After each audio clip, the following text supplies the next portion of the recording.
And welcome to the program, everyone. I'm Michael Holmes, sitting in for Christiane Amanpour. Now, the tense competition between the United States and China boiled over in Congress in a hearing over the social media app TikTok and how it handles data and information. TikTok is the most downloaded app in the world, with 150 million users in the US alone. But on this issue, at least members of Congress agree, voicing their concerns over its ties to China and its impact on America's youth. TikTok has repeatedly chosen the path for more control, more surveillance, and more manipulation. Your platform should be banned. You know, I still believe that the Beijing Communist government will still control and have the ability to influence what you do. Now, the Chinese government says US lawmakers who want to ban TikTok are just part of a xenophobic witch hunt. For his part, TikTok CEO Shou Chew defended his company's autonomy and security. Now, that's what we've been doing for the last 2 years, building what amounts to a firewall that seals off protected US user data from unauthorized foreign access. Now, here's someone who knows all about global online threats. Alex Stamos is the former chief security officer at Facebook. He now runs a team at Stanford researching all of this. Alex, welcome to the program. Were you at all reassured by the reassurances offered by Shou Chew? Talk of the firewall or American control over data and so on. And also, how much of this is about data and national security, and how much about the US-China political relationship?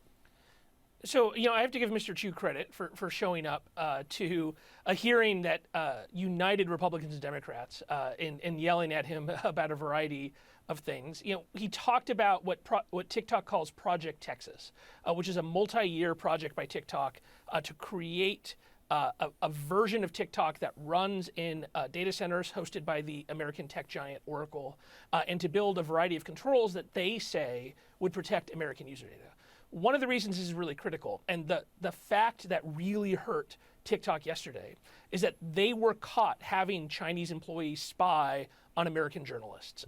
This was revealed several months ago after they denied it over and over again.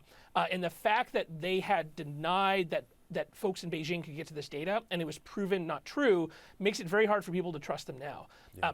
What they're proposing is not totally crazy. It's hard to build that kind of system to protect against the engineers who are writing the actual code is really quite difficult. And one of the problems is that TikTok has not documented any of the technical details, so folks like us on the outside can have an opinion. They've shown some of this stuff to CFIUS, the American committee that looks at this kind of stuff, but that is not a very technical group. And so, yes, nothing he said yesterday makes me feel like the really difficult challenge they've set out to try to protect American data from Beijing is something that they could live up to.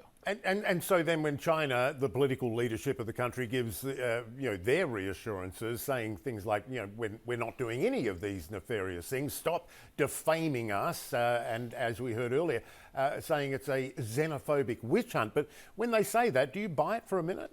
Not at all. So whatever you think of TikTok, you cannot believe the People's Republic of China when they say that they respect user data in the United States. The Chinese intelligence services, and the two at the forefront here are the Ministry of State Security and the intelligence services inside the People's Liberation Army, are in a kind of constant cyber war against Western companies and the US government. Over and over again, they have broken into large American companies to get access to either intellectual property, which is part of their overall economic development plan to make China dominant in really important 21st century industries such as semiconductors, or mass amounts of user data from Americans. They broke into Equifax, the data broker, and took a bunch of data, the databases of Starwood and Marriott hotels, travel information from the Sabre system. They actually stole the clearance information for millions of Americans, including my information, from the Office of Personnel Management in the US government. So that is why people don't believe when the Chinese government says this, is that they have this history of gathering up all of this data. And in the case of TikTok, the risk to any individual, not that big, right? TikTok doesn't actually know a huge amount about people compared to other apps that they might use, especially where they have personal communications. Yeah. But in aggregate, to have access to information on 150 million Americans and over 1 billion people globally, that is a data trove. There's no way the People's Republic would be able to resist using it. Yeah, data is obviously a massive issue, and I want to come back to that, but there are other actual fears about TikTok too, particularly the potential for propaganda spread, manipulation of opinion, and so on. What is the potential for China with influence over an app like TikTok to push, not just allow, but push disinformation, shape narratives, elevate some views, suppress others? So you do have to look at TikTok in the context of what is going on in the information war between China and the West. Over the last 4 years or so, the People's Republic has massively invested in their overseas propaganda capability, driven first by the unrest in Hong Kong, where the Chinese government found themselves outmatched by teenagers and students who were very internet savvy. And then because of COVID-19 and because of the embarrassment of COVID coming from the Wuhan area of China, that is something that the Chinese have tried to control the global conversation around. And they do through both overt and covert means. The overt means are state media and the sponsorship of all of these different media outlets that sometimes are obviously part of the Chinese government, are sometimes much more subtle. And then covert of the creation of fake accounts and identities where they push this propaganda. Both of those kinds of things you can find on TikTok. Can you find it more on TikTok than on Facebook or Twitter or another platform? There's no good evidence of that, but certainly there is the possibility that that stuff will be treated differently from TikTok than the American companies, where American companies have gone much more aggressive, first about Russian propaganda and now about Chinese propaganda. Yeah. It was interesting. Shou Chew was really trying to distance himself yesterday, but you know, going back to the hearings, let's play one exchange where Republican Debbie Lesko, as an example of that, raises the treatment of China's Muslim minority Uyghurs. Let's have a listen. Do you agree that the Chinese government has persecuted the Uyghur population? Congresswoman, if you use our app and you open it, you will find our users who give all sorts of content. That's not my question. My question is, do you agree that the Chinese government has persecuted the Uyghur population? Well, it's deeply concerning to hear about all accounts of human rights abuse. It's a pretty easy question. Do you agree that the Chinese government has persecuted the Uyghur population? Congresswoman, I'm here to describe TikTok and what we do as a platform. 3 questions, 3 deflections. They're pretty much avoiding it altogether. I mean, does that concern you when you look at what the platform might do with something as sensitive as Uyghurs? Yeah, I do think that was a very telling exchange. And it does demonstrate that while TikTok is technically a Singaporean subsidiary of ByteDance, ByteDance is technically not a Chinese company. I believe it's incorporated in the Bahamas or some kind of tax haven, but it is controlled by Beijing. The key executives who run the whole thing are in Beijing. Mr. Chew himself is Singaporean, but he must travel to Beijing all the time to go talk to his bosses. And what must be in the back of his head when he's being asked that question is that over the last several years, the Chinese Communist Party has massively brought to heel the domestic tech industry in China. Some of the most powerful, richest, most visible CEOs in China have been just disappeared and not seen by their families for months because they had tiny little criticisms of the Chinese Communist Party. Jack Ma is a great example of this. As we speak right now, one of the most important investors in the Chinese tech industry is currently nowhere to be found. Nobody knows where he is. And so if you're Mr. Chew, you have to dodge that question because the next time you go to Beijing, you do not want to be disappeared in the same way. And I think that it's not his fault. And it's not the fault of the people that work at TikTok. And it's honestly, it's not the fault of the employees of ByteDance who work in Beijing. I don't think they want to be spies for China. I don't think they want to manipulate the algorithm. I think they want to build a product that people like. And they've done a really good job of that. They built a really fun product that people like. But they live in an authoritarian system where they don't get to choose to only do that without also serving the desires of the party. And that has been demonstrated over and over again in the last several years. Yeah, eloquently put. I wanted to go back and broaden this out again too, because I know you've written that these concerns, the sort of things we heard in Congress, they're bigger than one company, and that perhaps the Biden administration, for the moment at least, is missing an opportunity to sort of, address the big picture. That I think, as you wrote, TikTok is only one chess piece in a global struggle when it comes to control of information. Yeah, It is a little silly that we have spent 3 years fighting about one company, and there is all this bipartisan agreement to try to ban TikTok, and it looks like that might happen. And the day after that happens, they can slap each other on the back and say, oh, we work together to keep America safe. But the truth is nothing will be fixed. If you scroll through the top apps on your phone, you'll find a bunch of them are from Chinese companies. Or maybe they're from American companies or European companies, but those companies have bad data practices. Or they're using ad networks where they take a huge amount of data and they sell it on the open market to anybody who wants to buy it, whether those are other advertisers or whether they're intelligence services. And so that is the core problem here, is that unlike almost every other developed industrialized country in the world, the United States does not have a federal privacy law. It is not actually illegal to take most user data and store it in China. Crazy enough, all these things they're yelling at TikTok about, Congress has never said in the law that you're not allowed to do that.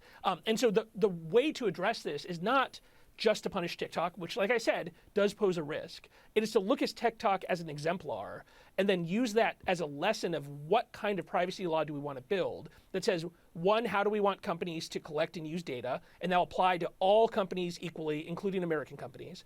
And then two, where can data flow around the world? And my suggestion would be that the US and its democratic allies in Europe, the UK, Canada, Australia, Japan, and the like, come up with agreements around how they're going to treat each other's user data, and then have neutral countries have slightly different rules. India would be a great example of that, Brazil. And then have a group of countries that are known adversaries that have been bad actors for cybercrime in the past, China and Russia at the top of that list, and explicitly say that you cannot have American user data flow to those countries.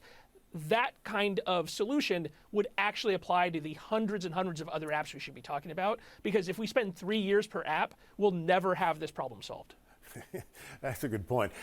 When it comes to China, ByteDance, and TikTok, China considers technology like algorithms to be critical to its national security.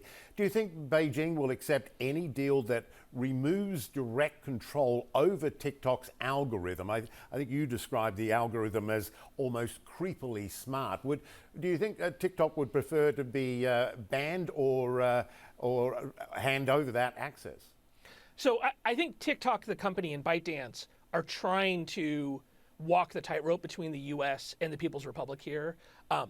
The whole idea of Project Texas was that they would be able to have American user data exist here, while a lot of the core intellectual property, while it would flow into the United States, would do so in a way that they still felt like they had control of it. And that is the crux of the challenge here, is how can you have secret software written by Chinese engineers that then touches American user data and say that you're keeping that user data safe?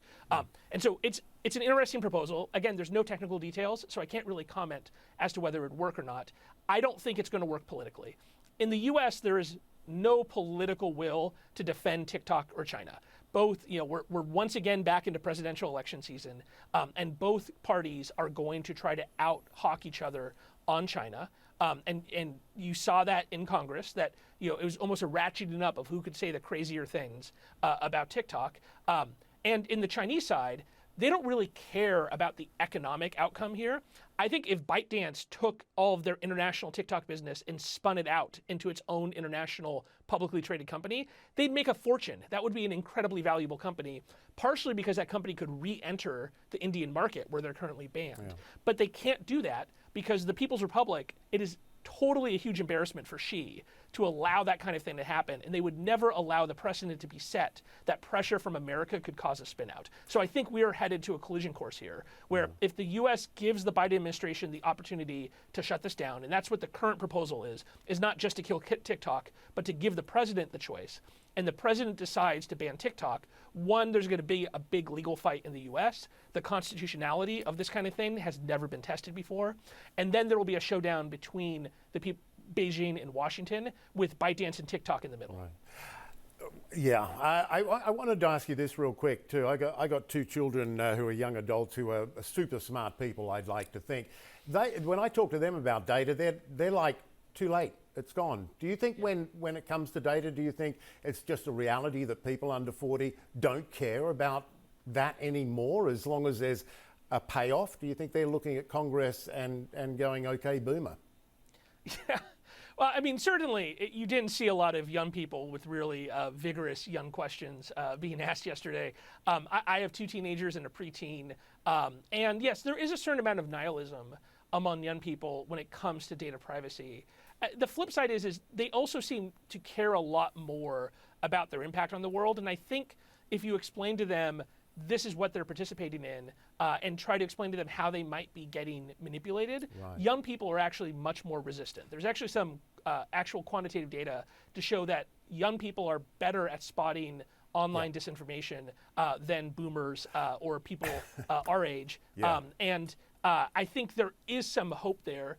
Just because Gen Z doesn't care doesn't mean that it's not our responsibility as the older folks to pass a law here. Yes, exactly. It's exactly what I said. Now, you listen to me, I said to them. Alex Stamos, really appreciate your expertise on this fascinating discussion. Appreciate it. Thank you. All right, okay, so here's an irony. In China, TikTok is banned, but its sister app is a huge hit, despite being heavily censored. Correspondent Selena Wang with The View from Beijing. China is slamming the U.S. for considering a ban on TikTok, and China's Commerce Ministry has said it firmly opposes a forced sale of TikTok. Now, the U.S. may ultimately mandate a sale of TikTok, but experts say that's not in the cards because Beijing has ultimate approval over a sale. So Beijing may actually prefer TikTok to get banned than to fall into U.S. hands. But it is worth mentioning that China does not even allow TikTok at home. Pressure is building again in Washington to ban TikTok, all because it's owned by a Chinese company, ByteDance. In China, TikTok is banned. In fact, it never existed. Instead, there's a separate version of ByteDance's app in China called Douyin. Boasting more than 600 million daily active users, Douyin was already a viral sensation in China before TikTok launched overseas. So I've got TikTok pulled up on my US phone and Douyin on this China phone. They've got very similar home pages and interfaces. The only reason why I can access TikTok here in Beijing is because this phone has got an overseas SIM card in it and a VPN to get around China's internet firewall.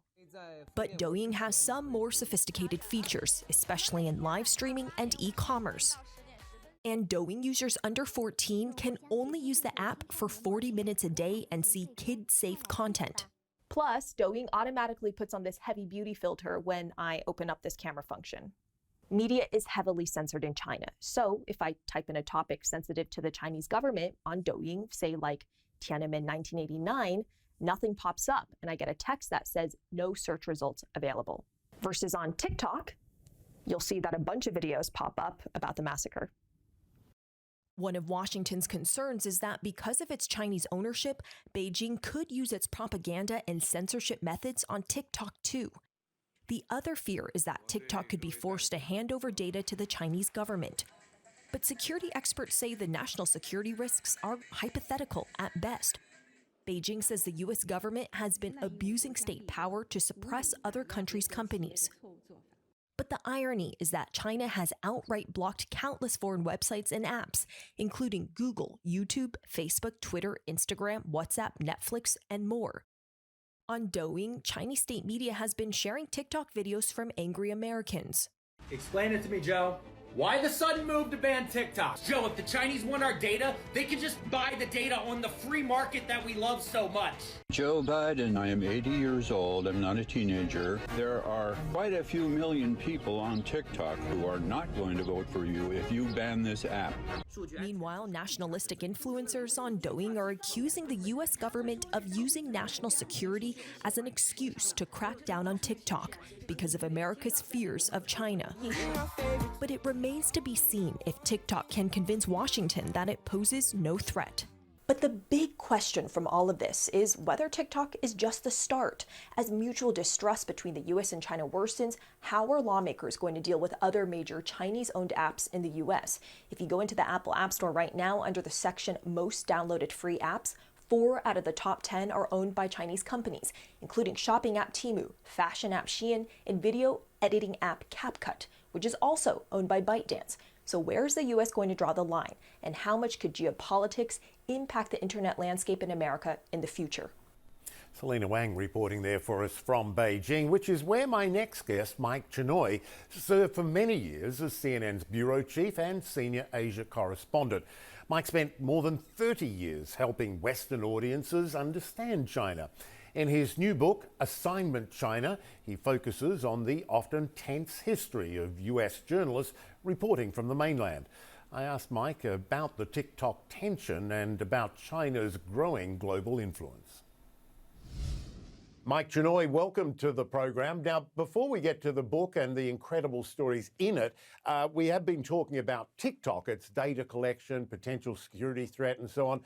I'm curious, in your own experience, how interested would China be in the data that TikTok collects, and how likely would it be to use that data and the influence of its algorithms to further its own interests? The way the Chinese system works, it vacuums up huge amounts of data on its own citizens and whatever else it collect.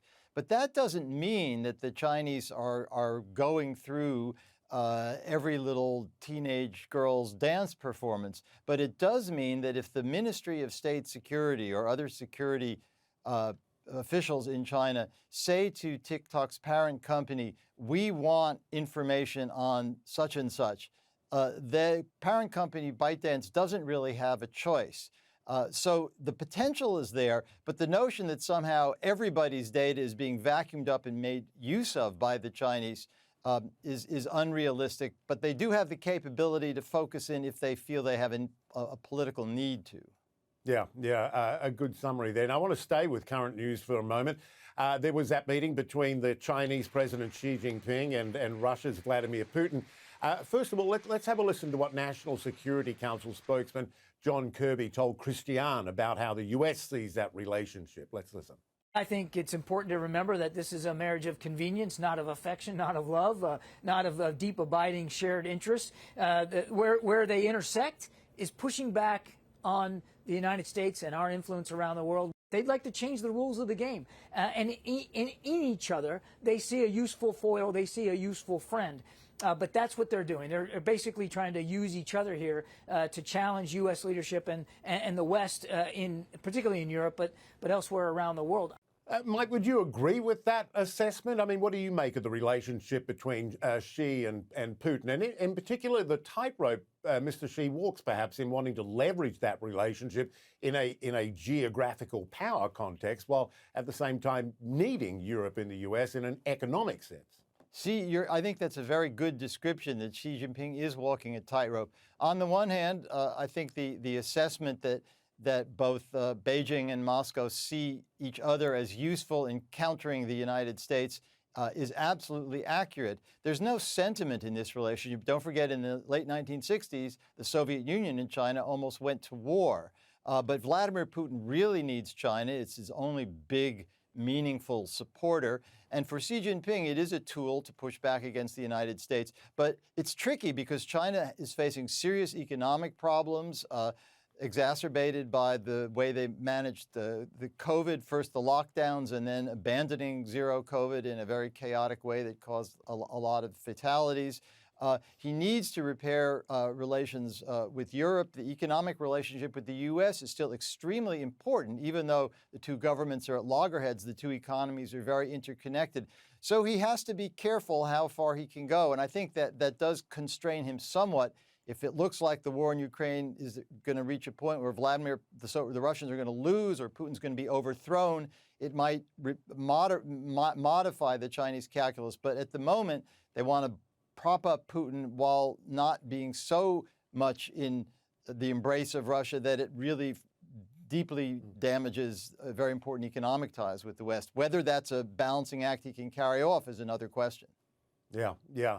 Okay, I want to move on to your book now because it's really terrific. It's called Assignment China, an Oral History of American Journalists in the People's Republic. What made you want to write it? I began this project about 15 years ago, and the idea behind it is that the way in which the journalists who covered China do so is really important in shaping how Americans and people around the world understand China. But very few people know how journalists do their job, what it means to go out in the field and report. And so I thought it would be interesting to, in effect, tell the story of the people who have told the China story over the decades. What was it like to be the Life magazine correspondent in Shanghai in 1949 when the Red Army rolled in? What was it like trying to watch China in the 50s and 60s when you couldn't go there? What was it like going on the press plane with Richard Nixon in 1972, or opening the first U.S. news bureaus, or being in Tiananmen Square in 1989 as I was for CNN, or charting the rise of China? Because I think if people who consume news understand the way in which the journalists on the ground gather it, they'll have a much more sophisticated appreciation of the information they're getting, and also a better sense of the people who are out doing that job on the front line. So that's the background behind the idea of Assignment China. Yeah, and it's interesting because as you point out, Chairman Mao Zedong proclaimed the establishment of the People's Republic in Tiananmen Square. That was back in 1949, and not a single American correspondent was there to cover the event. I know you first went in '73, later became CNN's bureau chief there. So what has been the theme of what reporters have gone through just to report news out of China? What are the common threads of their difficulties? Well, I think the central theme, which comes through in my book, Assignment China, has been this constant battle of American and other foreign journalists to try and penetrate the veil of secrecy, to get beyond the restrictions that the Chinese Communist Party has put up in its effort to control the narrative. And there have been periods like the 50s and 60s and much of the 70s where American journalists weren't allowed to be based in China or even to go there. Then it opened up, and it's kind of ebbed and flowed depending on the domestic political climate in China and the state of U.S.-China relations. When I was in Beijing for CNN, 1987 to 1995, there was, of course, the crackdown in Tiananmen Square. But apart from that, the general trend was getting easier, and it got easier, but now it's gone back into reverse, and it's extremely tough as a beat now for foreign correspondents. And leads us nicely into the next question. I mean, you write about a golden age of reporting on the ground, if golden age is actually the right term, which Tiananmen Square brought to a halt. Let's have a look at your reporting at that time, which was remarkable. The assault on Tiananmen Square is now underway. There has been gunfire, there are people dead, there are people wounded in various places around Beijing.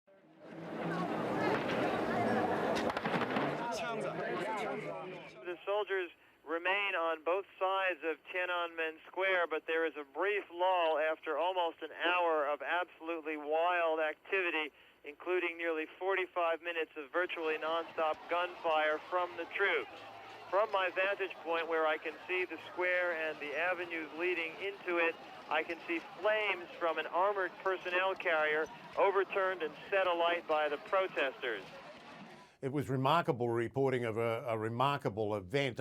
As we said, you became CNN's first Beijing bureau chief. That was '87.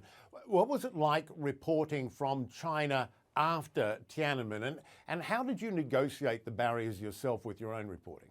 In the year or two after Tiananmen, it was very tough. You couldn't get permission to really go anywhere or do very much.